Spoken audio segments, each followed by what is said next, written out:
بسم اللہ الرحمن الرحیم۔ سوال کیا گیا کہ قبر کے اندر میت کا رخ چہرہ کس طرف رکھنا چاہیے۔ تو یہ ذہن میں رکھیں کہ قبر کے اندر میت کا چہرہ قبلہ جانب رکھنا چاہیے، اور اس کے متعلق نبی کریم صلی اللہ علیہ وسلم کے حدیث پاک ہے، آپ نے حضرت ابو دجانہ رضی اللہ تعالیٰ عنہ آپ کا چہرہ قبر کے اندر جو ہے آپ نے قبلہ کی جانب کیا، اور قبر کے اندر اتارنے والا یہ دعا پڑھے، بسم اللہ وعلی ملت رسول اللہ۔ نبی کریم صلی اللہ علیہ وسلم نے ایسا ہی پڑھا تھا۔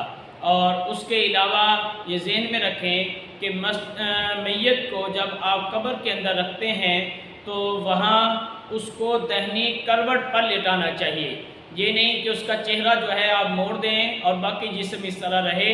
بعض اوقات ایسے ہوتا ہے کہ میت جو ہے وہ اس کے موت کے بعد اکڑ جاتی ہے، یہ ایک طبی چیز ہے، تو ایسا ہو سکتا ہے جب خون کی روانگی جو ہے رک گئی ہے تو یہ اکڑ جائے گی۔ اب اگر آپ اس کا چہرہ اس کی طرف موڑتے ہیں، قبلہ کی جانب موڑتے ہیں، تو اسے تکلیف ہوتی ہے، یہ گردن جو ہے اس کی موڑنا یہ مشکل ہوتا ہے، تو اس کے لیے بہتر طریقہ یہی ہے کہ اس کو دہنی کروٹ پر لٹا دیا جائے۔